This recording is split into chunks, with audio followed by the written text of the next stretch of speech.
মাংসটা ধুয়ে সেখানে প্রয়োজন মতো নুন হলুদ দিয়ে সেটাকে ভালো করে মাখিয়ে নিতে হবে।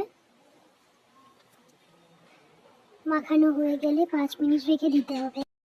তারপর পাত্রটা গরম হয়ে গেলে সেটাতে প্রয়োজন মতো তেল, সামান্য পরিমাণ চিনি, দারচিনি, লবঙ্গ দিতে হবে। তারপর সেটাতে আগে থেকে কেটে রাখা পেঁয়াজ দেওয়া হয়ে গেলে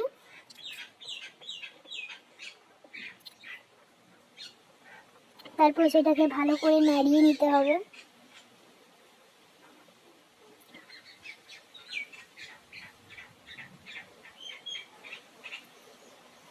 পাঁচ মিনিট নাড়িয়ে নেওয়ার পর প্রয়োজন হলে তাতে সামান্য পরিমাণ নুন অ্যাড করতে পারেন। নাড়িয়ে নেওয়ার পর যখন এইরকম কালার চলে আসবে তাতে আদা এবং রসুন আগে থেকে বেটে রাখা অ্যাড করতে হবে। তারপর আরও একবার ভালো করে নাড়িয়ে নিতে হবে।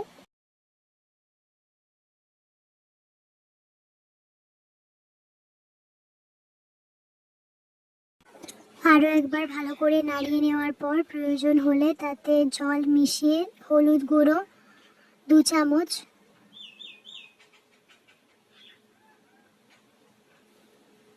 লঙ্কা গুঁড়ো আপনাদের প্রয়োজন মতো দিয়ে পর ভালো করে নাড়িয়ে নিতে হবে।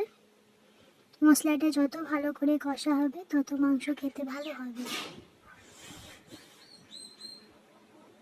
তারপর আগে থেকে কেটে রাখা টমেটো এবং লঙ্কার কুচি,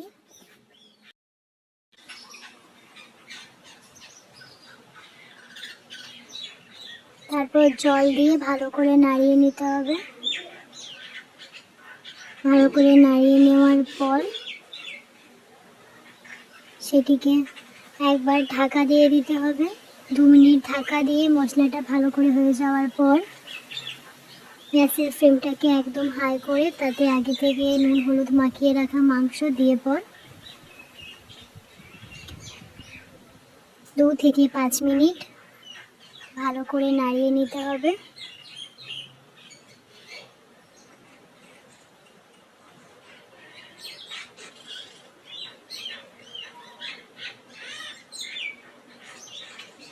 নাড়িয়ে নেওয়া হয়ে গেলে তাতে ঢাকা দিয়ে দিতে হবে মাংসটা যাতে ভালো করে সেদ্ধ হয়। তারপর ঢাকাটা তুলে পর